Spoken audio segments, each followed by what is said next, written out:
চিড়িয়াখানায় হাতির সামনে দাঁড়ানো একটি ছেলের মাত্র 19 সেকেন্ডের একটি ভিডিও, কম রেজুলেশনের ক্যামেরায় ধারণ করা অস্পষ্ট সাউন্ড কোয়ালিটি। তবে মি অ্যাট দ্য জু শিরোনামের এই ভিডিওটি এখন পর্যন্ত দেখেছে প্রায় 40 কোটি ইউটিউব দর্শক। ভিডিওতে বিশেষ কিছুই ছিল না, শুধু বিশেষত্ব সেটি ছিল ইউটিউবে আপলোড করা প্রথম ভিডিও। আর ভিডিওতে দাঁড়ানো ছেলেটির নাম জাওয়েদ করিম, যে কিনা ছিল ইউটিউবের একজন সহ প্রতিষ্ঠাতা। আরো মজার ব্যাপার, তিনি একজন বাংলাদেশি বংশোদ্ভূত প্রযুক্তিবিদ। কিন্তু এখন আর তাকে কেন দেখা যাচ্ছে না ইউটিউব কিংবা টেক দুনিয়ায়? ইউটিউবের সহ প্রতিষ্ঠাতা জাওয়েদ করিমের বাবা একজন বাংলাদেশি, যার নাম জনাব নাইমুল করিম, এবং তার মা একজন জার্মান জৈব রসায়নবিদ।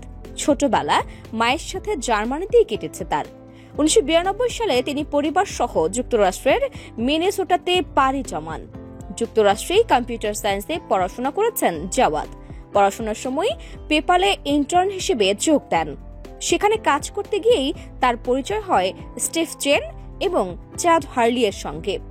2004 সালে সুনামির একটি ভিডিও অনলাইনে খুঁজতে গিয়ে তারা লক্ষ্য করেন এখনো অনলাইনে কোনো ভিডিওর প্ল্যাটফর্ম তেমন ভাবে নেই।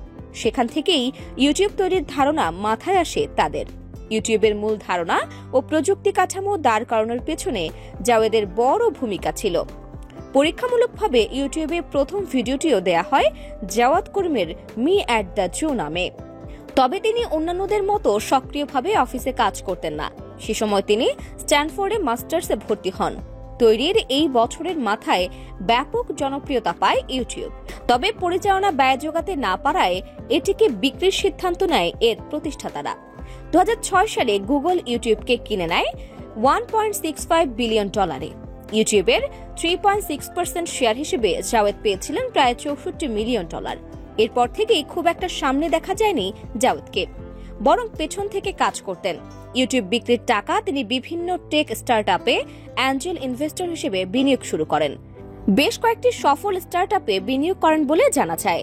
তার মাঝে এয়ারবিএনবি, রেডিটের মতো প্রতিষ্ঠানও রয়েছে।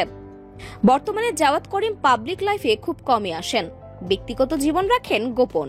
সোশ্যাল মিডিয়াতেও সক্রিয় দেখা যায় না জাওয়াদকে। তবে টেকনোলজির ভবিষ্যৎ নিয়ে ভাবেন এখনো।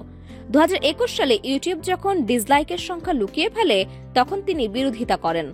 নিজের চ্যানেলের বায়োতে তিনি লিখেছিলেন, it is a stupid idea. আসলে সমসাময়িক সংবাদ থেকে বিনোদন, পড়াশোনার সব ক্ষেত্রে এখন আমরা ব্যবহার করছি ইউটিউবকে।